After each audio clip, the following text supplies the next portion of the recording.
The man known to history as Nicolae Ceausescu, or Nicolae Ceausescu in Romanian, was born on the 26th of January 1918 in the small town of Scornicești in the south of the Kingdom of Romania. He was effectively born on the front lines of the First World War, as Scornicești lay near the border with Bulgaria, one of the central powers in the conflict and an enemy of Romania. Though the Romanian government was already in the middle of negotiations to accept peace terms from Austria-Hungary and Bulgaria in early 1918, Russia's imminent withdrawal from the war having left Romania surrounded by its enemies. Nicolae's father was Andruta Ceausescu. He came from a very modest family background of sheep farmers in southern Romania. He was a politically active individual who during Nicolae's youth supported the Peasants' Party, an agrarian socialist movement. Nicolae would absorb many of his father's political views, though it was a relationship fraught with difficulty in other ways. Common report from those who knew the Ceausescu family in Scornicești during Nicolae's youth was that his father was an alcoholic and physically violent towards his wife and children. Nicolae's mother was Alexandrina Ceausescu, née Militaru. She came from a modest family as well, one with a history of having served in the Romanian revolutionary forces back in the days when Romanian nationalists were attempting to free themselves from Ottoman Turkish rule during the 19th century. Nicolae was her and Andruta's third child, two daughters, Nicolina and Marin, having been born in 1914 and 1916. There would be 6 further children, 4 boys and 2 girls. The youngest, Ion, was born in 1932. Somewhat infamously, one of Nicolae's younger brothers was also named Nicolae, legend having it that their father had drunkenly given him the wrong name when he was being officially registered. Later, the younger Nicolae adopted the name Andruta as his middle name to distinguish himself from his older brother. Nicolae would grow up during a period of mixed fortunes in the history of Romania. The regions of Moldavia and Wallachia, which make up much of Romania and Moldova today, had gradually obtained more independence from the declining Ottoman Empire in the mid-19th century. Then in the late 1870s, at the end of one of the most consequential of the many Russo-Turkish wars of the 18th and 19th centuries, Romania and Serbia both acquired full independence from the Turks. 3 years later, in 1881, Romania became the third European country of the 19th century, after Belgium and Greece a half a century earlier, to invite a German prince to become king of their country. King Carol I was a scion of the House of Hohenzollern. He would rule for nearly 3.5 decades and was succeeded by his nephew, Ferdinand I, who was on the throne when Nicolae was born. Although the treaty that the Central Powers had imposed in 1918 was punitive, it was soon renounced by Romania, which entered the war again in the dying days of it. Thus, through the newly negotiated Treaty of Trianon of 1920, Romania regained the territory it had ceded 2 years earlier and gained a large portion of Hungary. This meant that unlike in many other European countries, the monarchy of Romania survived the First World War and remained popular. When King Ferdinand died in 1927, it ushered in a period of growing crisis, as his son and heir, Carol, had previously entered a problematic marriage which saw him bypassed in the succession in favor of his infant son. King Michael I was just 5 years old when he became ruler of Romania. He would be deposed by his own father 3 years later, who became King Carol II.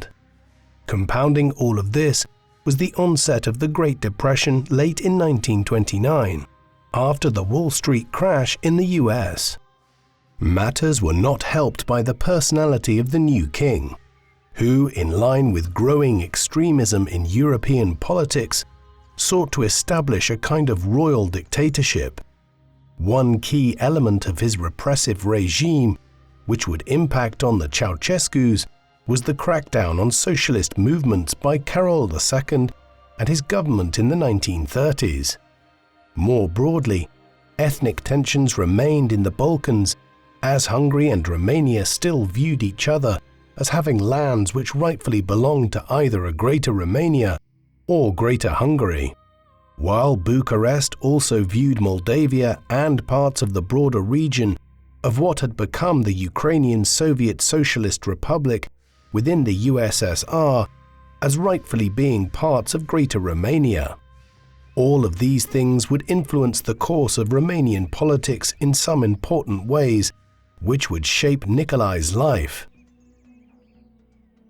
Nicolae had a tumultuous youth in the Kingdom of Romania. He attended Scornicești Primary School in the second half of the 1920s, but in 1929, at the age of 11, he fled from home to escape his abusive and alcoholic father.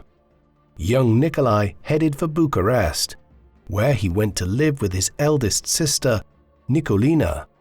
She was just 15, but had already relocated to the capital to find work and escape the chaos of the Ceausescu family home.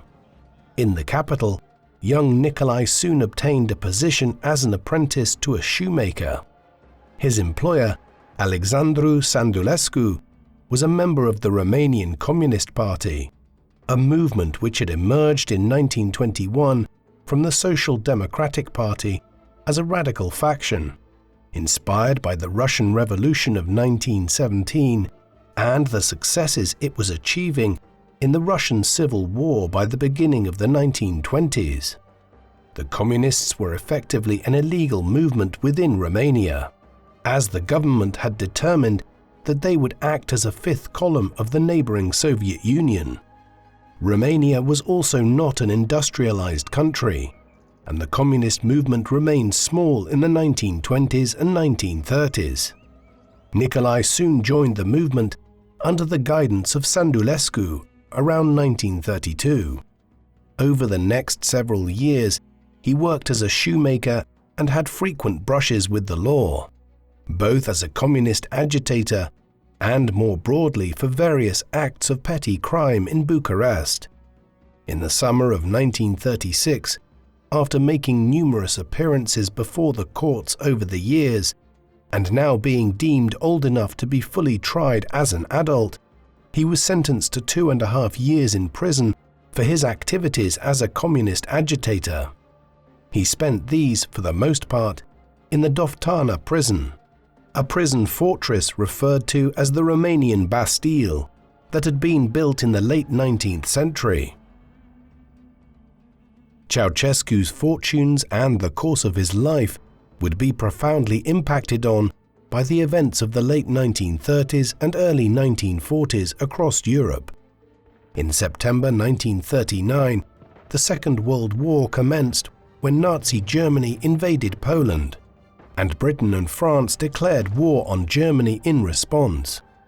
At this juncture, Romania was not allied to Germany and had maintained its close relations with Britain and France, fostered during the First World War when it had fought alongside those nations. However, Germany's subsequent conquest of France in the summer of 1940 created new political pressures in Romania, and in September 1940, a military coup in Bucharest brought Ion Antonescu to power as the dictator of Romania. The monarchy was retained, although King Carol II was deposed, and his son Michael, who by now was a young adult, was restored to the throne as a puppet ruler. Thereafter, Romania became one of the staunchest allies of Nazi Germany, particularly so during the invasion of the Soviet Union from the summer of 1941 onwards, an action which Romania hoped to benefit from by acquiring lands in Bessarabia and further north into what is now Ukraine. Of all its allies, even Italy, Romania would commit more troops to the Eastern Front than any other Axis power beyond the Germans themselves, particularly along the southern front in Ukraine and the Black Sea region eastwards towards Stalingrad. Antonescu's military regime was also extreme in its repressive and genocidal policies, not only persecuting the substantial Romanian Jewish population along Nazi lines, but also largely driving the concomitant genocide of the Romani and Sinti minorities. When the Second World War broke out, Ceausescu was not long out of jail in Romania. He would not be free for long. In the months that followed, he was still being observed by the state as a communist agitator. This took on additional significance in the context of Soviet expansion into the Moldavia region, and the fear that Moscow intended to encroach further into Romania during the general crisis that was gripping Europe. The more hardline government under Antonescu began detaining communist suspects, and Ceausescu would spend much of the years between 1940 and 1944 imprisoned by the right-wing military regime. This was in various detention facilities, many of them effectively concentration camps. One was especially important. In 1943, Nicolae was sent to Târgu Jiu internment camp and was imprisoned there in a cell alongside a certain Gheorghe Dej, a senior member of the Romanian communist movement. Gheorghe Dej would be the communist ruler of Romania within a few years. Had Ceausescu not been imprisoned with him, he would not have become his close political ally, and the world would probably never have heard of Nicolae Ceausescu.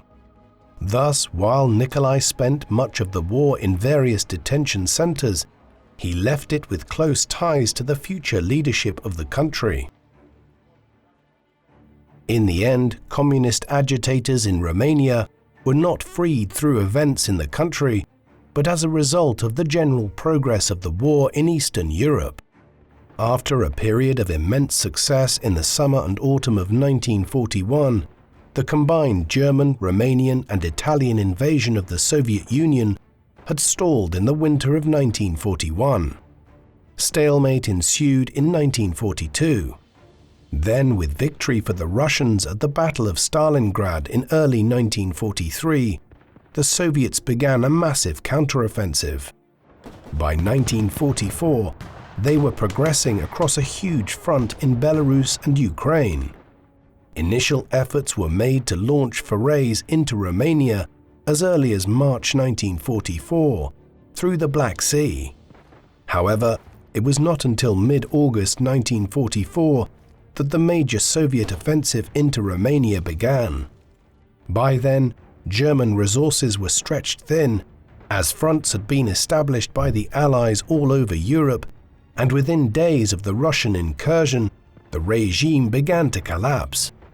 King Michael, who had been little more than a puppet ruler under Antonescu, led a coup on the 23rd of August, and a few days later, the Soviets began to occupy most of the major cities and towns. Sporadic fighting would continue for several weeks, but by late August 1944, the country was effectively under Soviet occupation.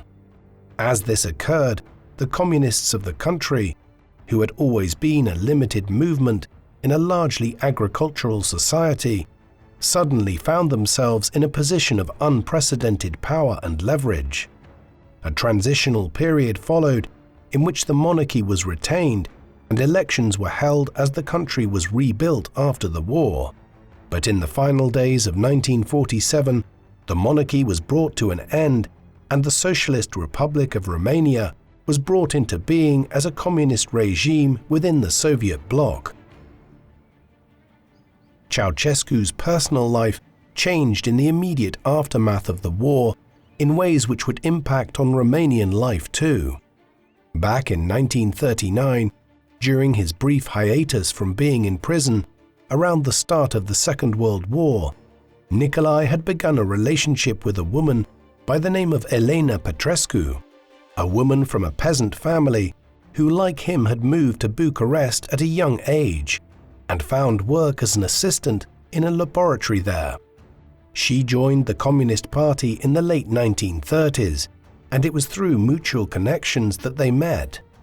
Their relationship survived through infrequent meetings during the times Nicolae was free over the next half a decade. On the 23rd of December 1946, they finally married. They would have 3 children, 2 sons and a daughter: Valentin, born in 1948, Zoya in 1949, and Nicu in 1951. Elena would become heavily involved in Romanian politics after her husband's ascent, as did many members of Nicolae's extended family, including his many siblings. Over time, the Ceausescu's regime would come to be viewed as something of a family kleptocracy. Ceausescu's political career immediately began to take off in the post-war years. Although the communist seizure of power was transitional during the Soviet occupation of the country from the autumn of 1944 onwards, when the Socialist Republic was formed after the abolition of the monarchy in late 1947, the first head of state was Constantin Ion Parhon, but real power rested in the hands of Ceausescu's mentor, Gheorghe Dej, as General Secretary of the Romanian Communist Party. Gheorghe Dej would hold that position until 1965, and Ceausescu would ascend under his rule accordingly. This was generally a period in which dividing lines were drawn within Romanian communism, with 2 different factions emerging: the Muscovites and anti-Muscovites, as they were known in Romania. This refers to those who favored a strong alliance with the Soviet Union and those who believed Romania should seek a more independent path in the way Josip Broz Tito was moving as head of communist Yugoslavia. The Muscovite-anti-Muscovite split would be a feature of Romanian communism for decades to come, and would be a major issue during the first years of Ceausescu's time as leader of the country. Ceausescu enjoyed a rapid ascent through the ranks of the communist movement in Romania in the 1940s and early 1950s. Early on after the war, he served as the head of the Union of Communist Youth, a branch of the Romanian movement designed to inculcate many Romanians into communism in the aftermath of the war. This, along with his close relationship with Gheorghe Dej, acted as a springboard to his election as a member of the Great National Assembly, the new legislative body created in 1948 following the establishment of full communist rule, and which had over 350 members. While this indicated a growing perception of him as an up-and-coming member of the party, the National Assembly had limited practical power. Instead, real authority rested with the Central Committee and individual government ministers.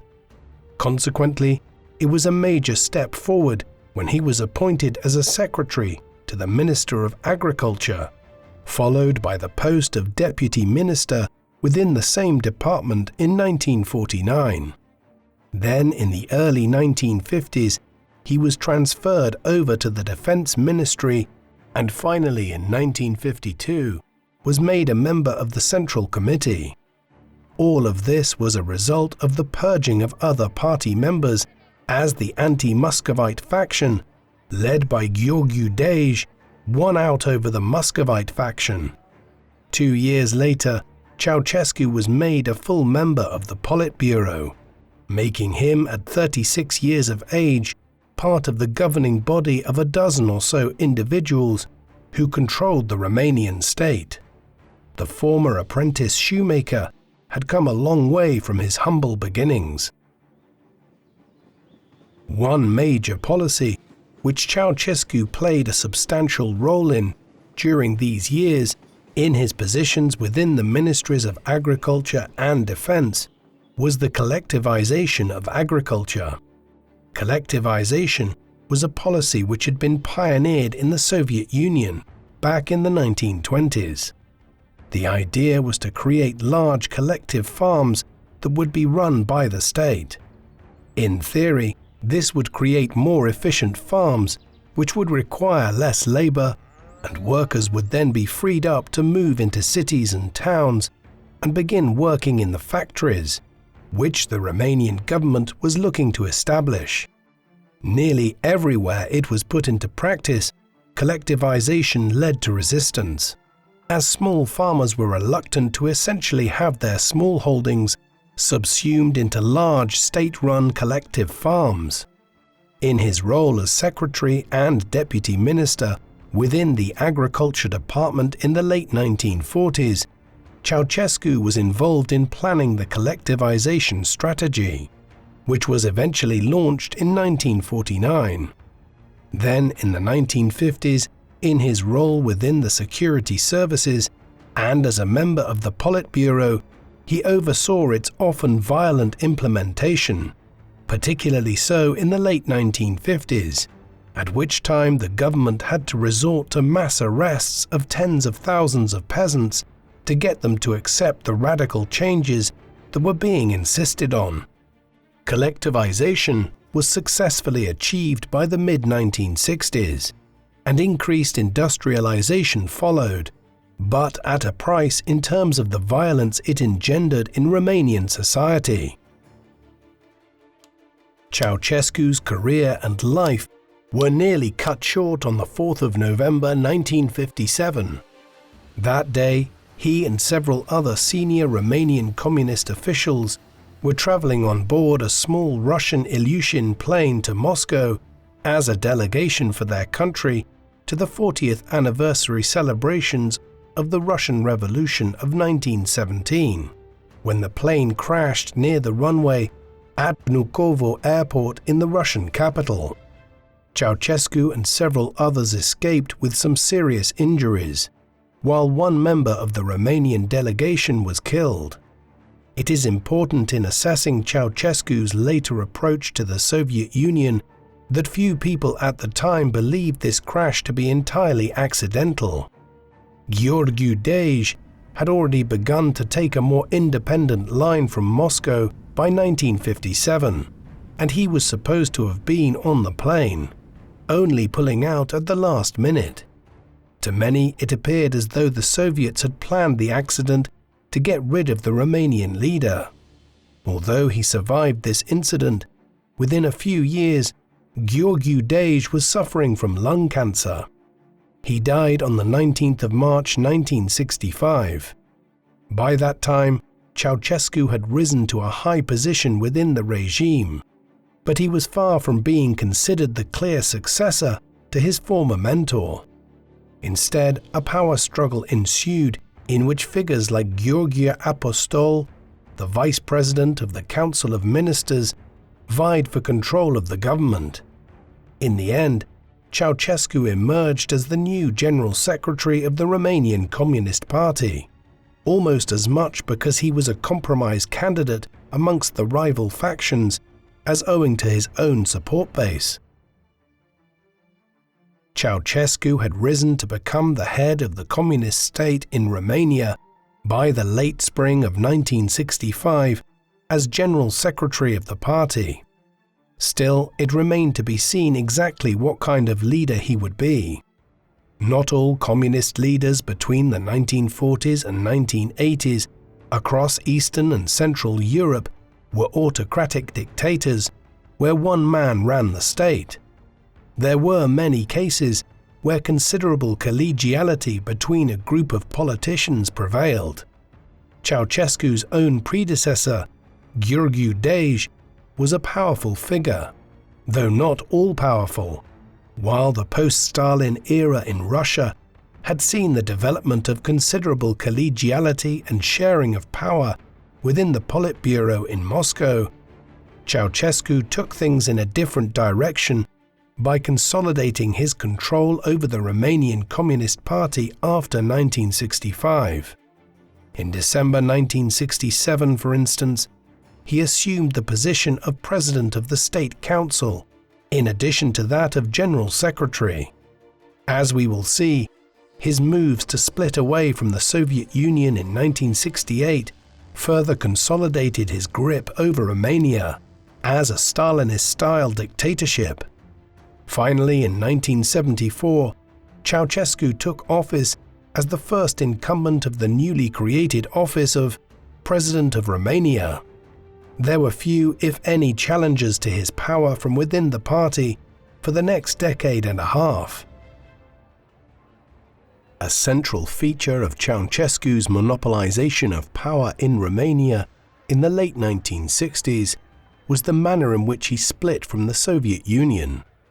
In the post-war era, most Eastern European countries had become satellite states of the Soviet Union, and while individuals like Walter Ulbricht and Erich Honecker, the two men who headed the government of East Germany from 1950 down to 1989, were nominally independent, they never exercised untrammeled power free of Moscow's oversight. The debate on Romanian communism's relationship to Moscow, as we have seen, was a constant one in Bucharest through the 1940s and 1950s. Ceausescu took the most decisive decision in the long history of Soviet-Romanian relations in 1968, when he firmly split from Moscow.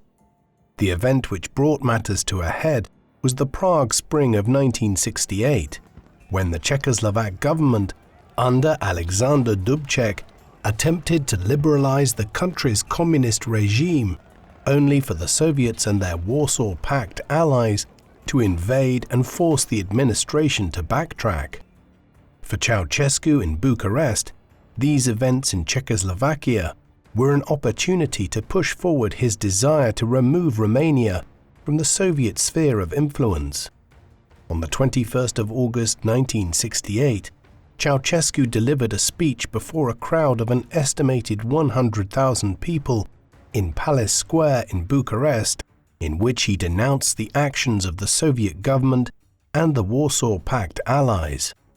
The speech was a calculated measure to formally split from Moscow and continued the desatellization of Romania from the Soviet Union, which went back to the mid-1950s. Further developments in the late 1960s and early 1970s saw Romania disentangle itself fully from Russia economically. By 1974, Bucharest was refusing to allow the Soviets to build a railway through Romania, running from Odessa in Ukraine to Varna in Bulgaria, while Ceausescu's regime also condemned the Soviet invasion of Afghanistan in the final days of 1979. In the midst of the crises of 1968, as the Prague Spring was being brutally crushed by the Soviet government of Leonid Brezhnev, Ceausescu calculated that he could use the opportunity to complete the split from Moscow and withdraw from the Warsaw Pact. He did not do this without serious calculation, though. If Romania was to split from Russia, it needed allies elsewhere. Luckily for the regime in Bucharest, there had been a growing divergence ever since the death of Stalin a decade and a half earlier between the Soviet Union and China.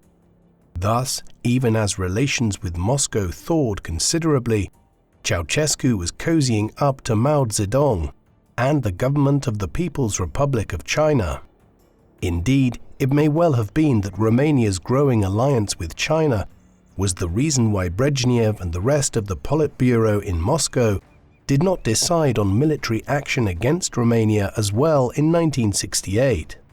All of this was clearly attested to on the 3rd of June 1971, when Ceausescu was on a state visit to Beijing. In a carefully stage-managed conference between Ceausescu, Mao Zedong, and one of Mao's most senior allies, Zhou Enlai, the conversation constantly alluded to the dictatorial approach of Moscow to international communism. In the midst of this, Ceausescu declared in reference to the Prague Spring, quote, "We were in Czechoslovakia a few days before the invasion, and we met with the party leadership, with the working class. There was no danger to socialism." This was all part of the desatellization process of the 1960s and 1970s. An additional component was the manner in which Ceausescu followed China's lead in beginning to normalize diplomatic relations with the United States from 1971 onwards. A somewhat unexpected element of this from the early 1970s onwards is that Ceausescu began to emerge as a fairly prominent figure within the non-aligned movement. This had emerged in 1956 through the initiative of numerous countries like India and Tito's Yugoslavia, the goal being to create a third grouping within the Cold War world of neutral countries that were not aligned with either the US and NATO or the Soviet Union and the Warsaw Pact. Although Ceausescu did not make Romania a major member country of the NLA, he did follow many of its precepts from 1965 onwards and drove forward numerous initiatives which it had spearheaded.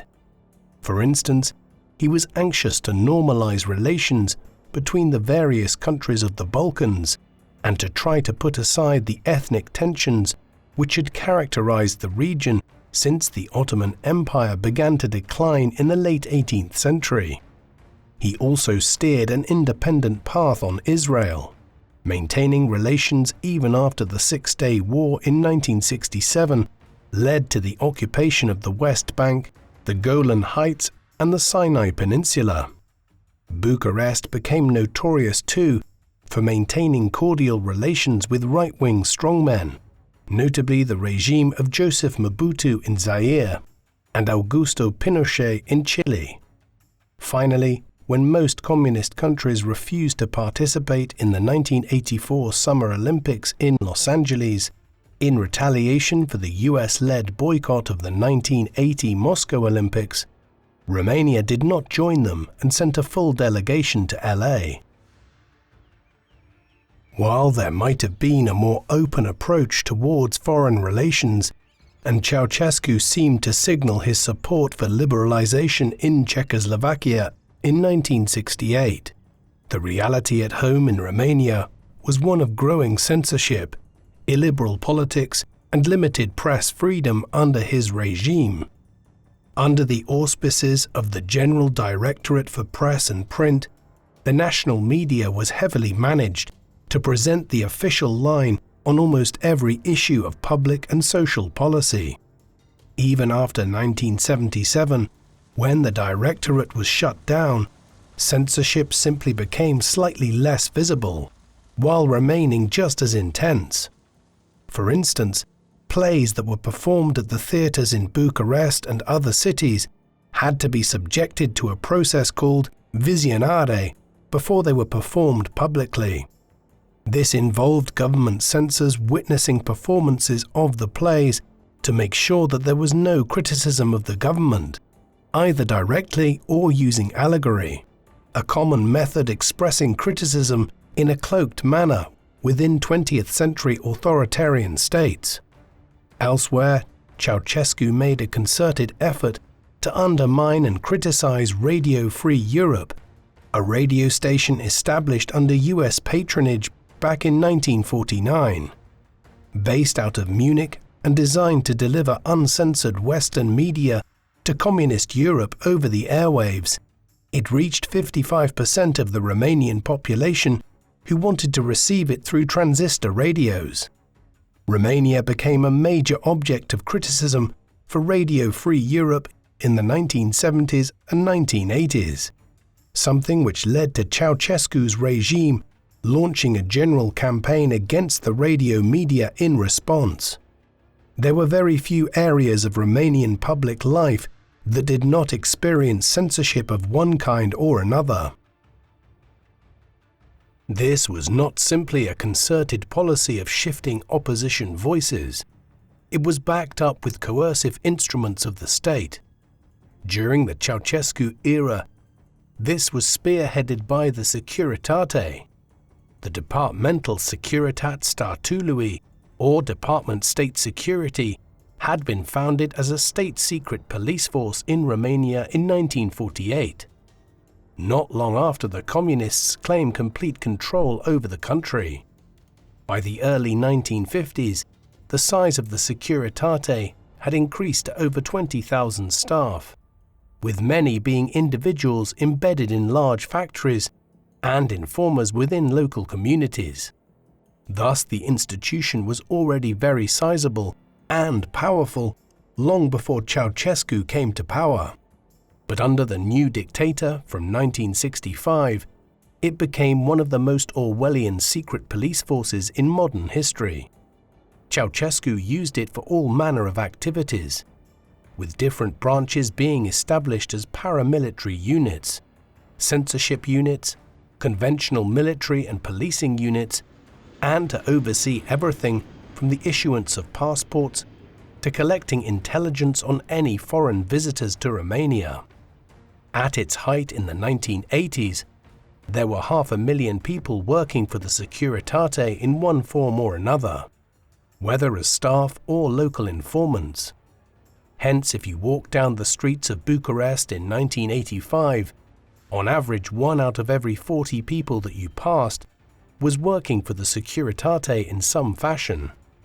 While Securitate was not responsible for committing Stalin-era crimes of the kind which the NKVD did in the Soviet Union in the 1930s and the 1940s, it still functioned in many ways which would classify Romania as a police state. It also engaged in frequent efforts to undermine Free Radio Europe and was probably behind the bombing of their offices in Munich in 1981. The Securitate was hardly an organization that was above reproach in its purity when it came to official conduct within Romania itself. Many senior members of the Securitate were highly corrupt. Indeed, the entire Ceausescu regime was. It embedded institutional corruption and bribery into Romanian public life in a way which many observers claim is still impacting on Romania's political culture 3.5 decades later. Romania recently scored less than 2.5 out of 10 on an international evaluation of how effective its anti-corruption measures are. Ceausescu and his extended family were front and center to the process of purloining money from the state in the 1970s and 1980s. Perhaps the most unusual incident in all of this was the revelation back in 2014 with the declassification of official records from the 1980s that six-figure sums of money had been regularly paid to Securitate officers in Romania using the Swedish furniture manufacturer IKEA as a means of laundering the money internationally before sending it back to Romania into the hands of Ceausescu's many henchmen within the secret police. Towering above all this press censorship, secret police repression and corruption was the other obligatory element of life for any 20th century strongman or dictator, a cult of personality. By the time Ceausescu came to power in the second half of the 1960s, there were no shortage of totalitarian leadership cults across the communist world for him to take inspiration from, be it Stalin, Mao in China, Kim Il-sung in North Korea, or his friend Mobutu in Zaire. Ceausescu copied all of these. Statues of him soon adorned public places in Bucharest and other cities. His face greeted Romanians on the stamps they used to post letters. While in schools, children learned about the life story of their leader and his accomplishments, with Nicolae often being referred to in quasi-celestial ways as a saint, genius, or demiurge, a Gnostic term for the creator of the world. Unusually, this cult of leadership also began to extend to Ceausescu's wife Elena as the regime went on. something rarely found to the same extent in other 20th century leadership cults. Another element of Ceausescu's growing cult of personality was hugely influenced by the Cultural Revolution, which Mao Zedong, leader of Communist China, had unleashed in the late 1960s in an effort to shore up his flagging power there after the disastrous Great Leap Forward policies of the late 1950s and early 1960s had led to the deaths of tens of millions of Chinese people through a man-made famine. Notwithstanding the waves of violence unleashed across China by the Red Guards of the Cultural Revolution, Ceausescu sought to emulate Mao to some extent, delivering his July Theses, as they are known, in a speech before the Communist Party in July 1971. These were expanded and published the following November.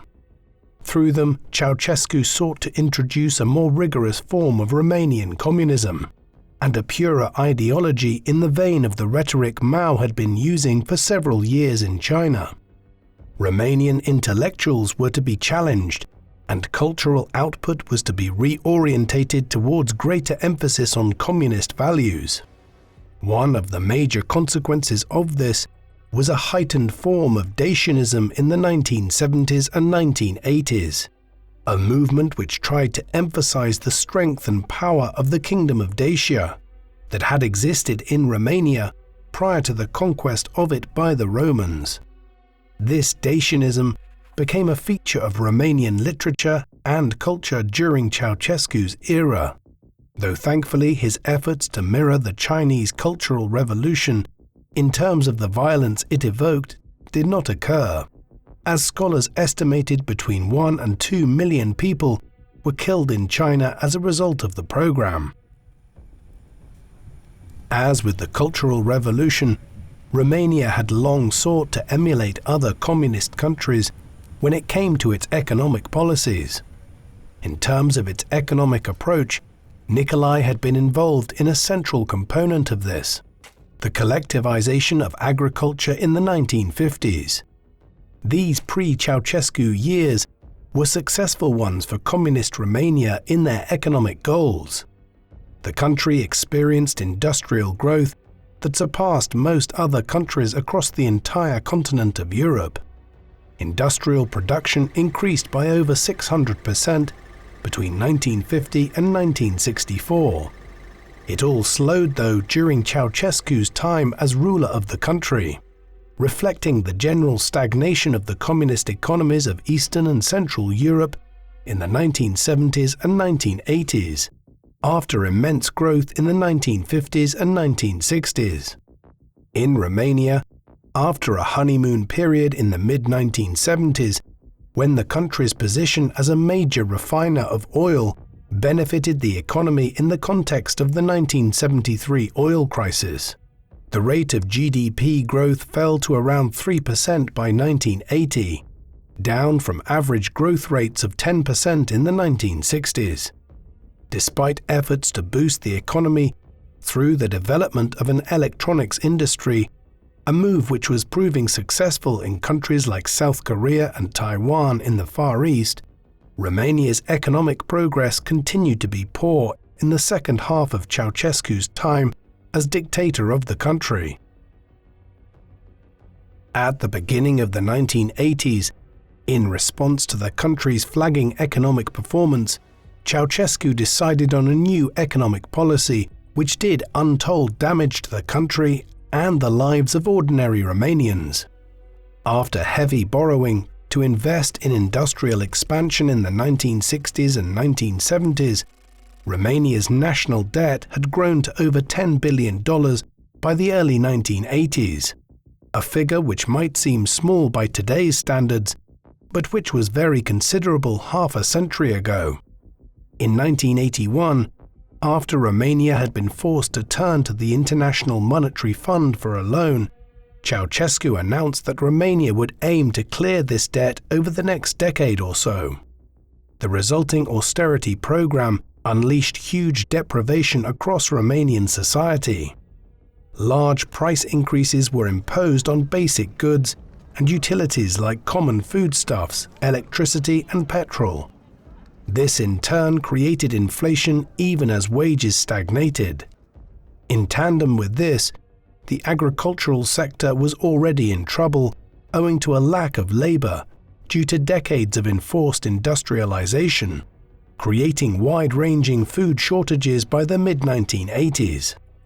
Several years into the austerity program, people had become used to subsisting on basic foodstuffs like bread, sugar and milk, while meat had become something of a rare luxury for many families across the country. Rationing eventually followed, with calorie intakes limited at around 2,800 calories per day, a reasonably high level, especially by 21st century standards, but hardly an abundance in a time when people were more active, with many working in factories and on farms. Moreover, many people had to walk large distances every day to and from work, as petrol rationing was also introduced in the mid-1980s. The radical austerity program was effective in the end, with Romania's national debt being quickly paid off through the 1980s, but it created enormous resentment towards the regime. Ceausescu's efforts to pay off the national debt were indicative of one of the key ways in which his regime became so oppressive. In theory, it was developed as a benign policy approach. What country, after all, wouldn't want to have its national debt eliminated? But in seeking to achieve this, he inflicted much suffering on the Romanian people. The same was true of Ceausescu's approach towards the demography of Romania. Early on in his time as leader of the country, he became determined to increase the population of Romania. In fairness to him, Romania was and still is a relatively thinly populated European country. When he came to power in the mid-1960s, for example, the country's population was just around 19 million. Additionally, the rate of natural increase was declining year on year. Compare this with the fact that the population of Britain, the island which is almost exactly the same size as Romania, was 54 million in 1965. Many other countries like Germany and Poland had comparably higher populations than Romania too. Accordingly, Ceausescu determined that the best way to advance Romania as a major European country was to grow the population. To that end, in 1967, Decree 770 had been passed. This was a harsh and almost total ban on both abortion and contraception, though exceptions were made in cases of a woman falling pregnant through rape or where the pregnancy threatened the mother's life. The decree had the intended effect, with a very substantial increase in the birth rate in Romania. The population rose towards 23 million people by the late 1980s. Yet longitudinal studies have pointed towards the immense social damage caused by it, whether in terms of the proliferation of illegal and dangerous abortion services in the country or the profusion of orphanages to address the growing problem of Romanian babies simply being abandoned by their parents in the 1970s and 1980s. Photos of malnourished and abandoned children in crowded orphanages in the 1980s were one of the gravest indictments of Ceausescu's regime.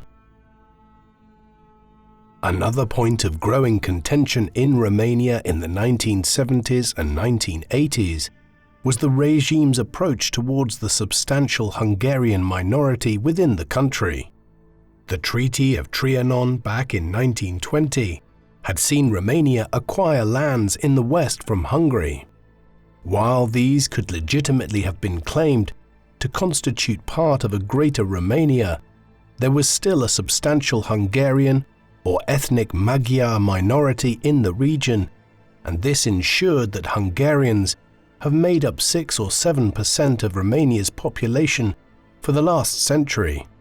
Furthermore, these are concentrated in the west of the country in Transylvania, where they form a very substantial minority. Ceausescu's regime decided on a repressive approach to the Hungarian community. Hungarian was largely prohibited as a minority language, and Hungarian cultural institutions were repressed. More aggressively, there were efforts to break up some of the areas in the West with large Hungarian communities and to disperse these to other regions, while also moving ethnic Romanians into Transylvania. Finally, in some limited instances, there was a persecutory campaign launched against Hungarian intellectuals and academics living within Romania. Today, a half a century later, Romanian-Hungarian relations have recovered to some extent, but major damage was done to them in the course of Ceausescu's time as ruler of Romania. A key element of Ceausescu's time as dictator in the 1980s was the construction of the Palace of the Parliament. This was an absolutely enormous building project which the regime undertook to construct a new parliament and a set of government buildings. It would sit astride the Dealul Spirii hill in the center of Bucharest, and the building would be a testament to Ceausescu's regime. There is no doubting it was impressive. The palace still dominates the skyline of this section of the Romanian capital. It is one of the heaviest buildings in the world, standing over 270 foot high and with a floor area of nearly 4 million square foot across 12 floors. The weight of it is over 4 million metric tons, and it is the second largest administrative building in the world, trumped only by the Pentagon in the United States. Construction work began in 1984, and it involved hundreds of architects and thousands of workers in the years that followed. Ultimately, the Palace of the Parliament would only be half completed in Ceausescu's time. It would not be finished until 1997 and cost an estimated $5 billion if price and currency are adjusted. It was an ambitious project and is still a testament to that ambition in the city of Bucharest today. But it was pure folly in 1980s Romania, a country that needed investment into basic services and economic growth, not ostentatious new offices for the members of the government and regime. Ceausescu's country had become something of an insulated state in the course of his time as ruler of it. However, even as work was being carried out on the Palace of the Parliament in the 1980s, the world was changing around Romania in ways which would soon impact on the country and bring Nicolae's time as dictator there to an end. The decade had begun, ironically enough, with an intensification of the Cold War, as Ronald Reagan became President of the United States and adopted a hardline approach to the Soviet Union, most notably through a reigniting of the space race. However, this intense period of the Cold War, one fraught with more danger than at any time since the Cuban Missile Crisis, was just as swiftly followed by a cooling off of tensions as Mikhail Gorbachev became head of the Soviet Union in 1985.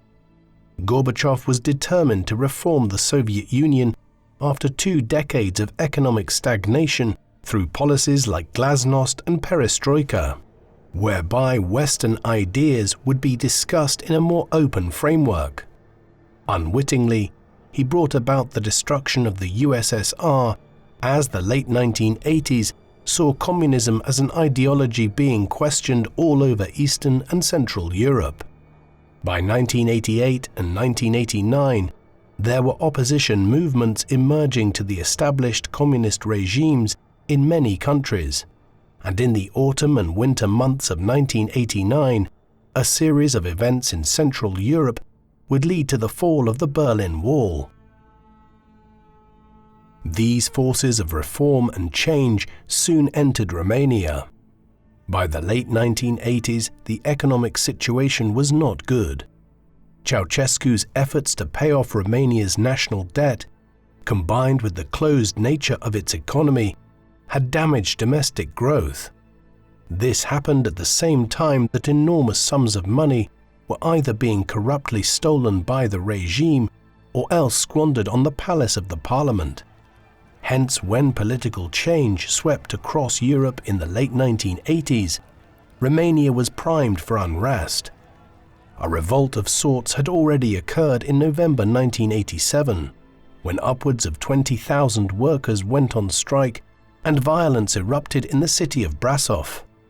It was suppressed eventually, but pointed towards the discontent which was spreading across the country.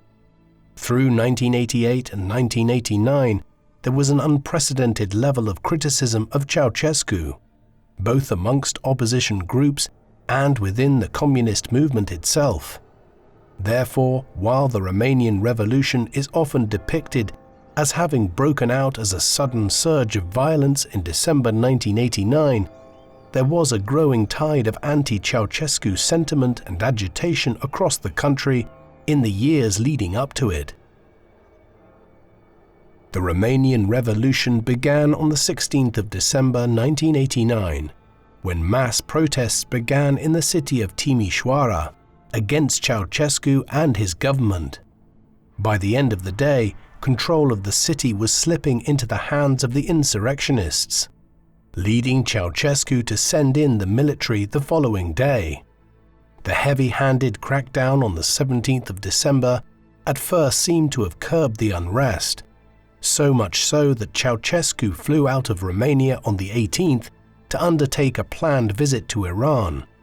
When he returned 2 days later, the situation had declined. Approximately 100,000 workers in Timișoara were now effectively in charge of the city.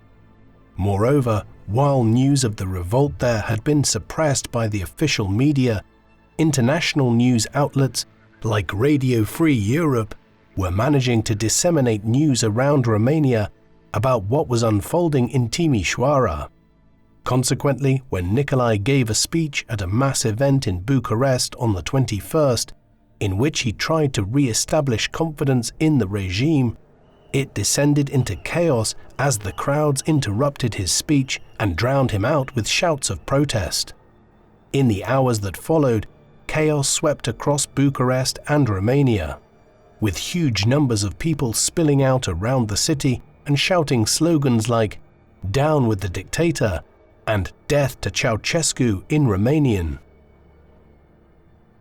As violence erupted between the security forces and the swelling number of revolutionaries in the city streets, on the night of the 21st of December, Ceausescu tried to impose a brutal crackdown by declaring martial law and ordering tanks into the streets of Bucharest. The Minister of Defense, Vasile Mila, was declared to have committed suicide on the morning of the 22nd, after he had been removed from his position for committing treason. What this revealed was that Ceausescu was losing control of the military, the death knell of any dictator. He should have fled from Bucharest on the night of the 21st. Instead, he remained in the city and tried to cling to power.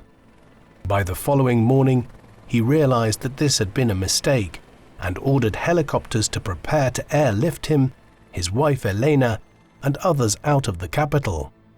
They managed to get to Târgoviște, but by then word was coming through that the helicopters would be shot down if they tried to carry on further. A final effort to escape by car followed, but they were detained by Romanian police around 3:30 that afternoon. The revolutionaries did not waste any time in placing their former dictator on trial. A military tribunal of senior security officers who just days earlier had been taking orders from Ceausescu, placed the fallen dictator on trial on the 25th of December at Târgoviște. He was charged with a wide range of crimes, including genocide. Ceausescu refused to acknowledge the legitimacy of the court, and he was quickly found guilty that same day. He and his wife Elena were immediately executed by firing squad just 9 days after the Romanian Revolution had begun as a localized rebellion in Timișoara. Nicolae and his wife's remains were hastily and somewhat secretively buried as soon as the execution had been carried out. Doubts that their alleged grave was actually where they were buried led to their remains being exhumed in 2010, at which time it was confirmed that they were authentic through DNA tests. They were subsequently reburied at Bucharest's Ghencea Cemetery. The former dictator's burial was hastily arranged as those who were driving the Romanian Revolution by that time had other matters on their mind, specifically the formation of a new government and the transition to democracy for the first time in over half a century. Ion Iliescu was voted in as the first post-communist president of Romania, initially on an interim basis and then for a full term which would ultimately last down to November 1996. He oversaw the move to democracy, but the first stages of it were enormously tumultuous, not because of Romania's internal politics, but because the fall of communist regimes all over Eastern and Central Europe was leading to a reorientation of politics all over the continent. This was especially the case for Romania, where its two most significant neighbors, the Soviet Union and Yugoslavia, began fragmenting in the early 1990s into several countries. In the quarter of a century since Ceausescu's time, Romania has had mixed fortunes. It was successfully moved into the camp of democratic states within Europe, but it is far from perfect either. In particular, the culture of official corruption, which became so rife under Ceausescu, has remained a feature of Romanian politics and society, and even in recent years the European Union has scolded Bucharest for continuous backsliding on reforming this. The country's politics and officialdom remain problematic in a number of other ways, but then this is common for most post-communist states in Europe where illiberalism and political problems are common. On the other hand, Romania successfully applied for membership of the European Union following Ceausescu's fall and joined along with Bulgaria in 2007. This has led to considerable economic improvement in the country, which has averaged annual GDP growth of 5% for much of the 21st century. Conversely, EU membership also opened up the gates to mass emigration from Romania to other parts of Europe, and where the country's population had reached a historic peak of 23 million right at the end of Ceausescu's reign, it has fallen to below 19 million today, a considerable fall in a country which is one of the least densely populated countries in the entire continent, especially so for one with such a mild climate and large amounts of productive land. Nicolae Ceausescu was unusual amongst the dictatorial rulers of Eastern and Central Europe towards the end of the Cold War, in that he was not just removed from power, but was placed on trial and quickly found guilty and executed, along with his wife. We might ask why this happened. The leaders of other countries, like East Germany, Poland and Hungary during the Cold War, generally escaped with very little or no punishment at all in the late 1980s and early 1990s, as the regimes they had led or worked for collapsed. Some even transitioned into successful political careers in the emerging democracies of the 1990s. This was not the case with Ceausescu. Yet when we evaluate all the evidence, there is a clear reason why this was so. There was an enormous resentment towards the Ceausescu regime in Romania by the late 1980s. While the economy had been doing well prior to his ascent to power and had continued to do okay into the 1970s, the 1980s were a period of suffering for the Romanian people, as the economy stagnated and an unhealthy obsession with wiping out the Romanian national debt created immense economic problems for ordinary citizens. All of this occurred against the backdrop of censorship, rampant official corruption, and the exorbitant expense of building the Palace of the Parliament, a vanity project which contrasted so sharply with the suffering of the ordinary people of Bucharest who watched it being built from 1984 onwards. In the end, Ceausescu's dictatorship was something of a textbook example of how a dictator should go about alienating the entire population of the country he rules to such an extent that they rise up and overthrow him.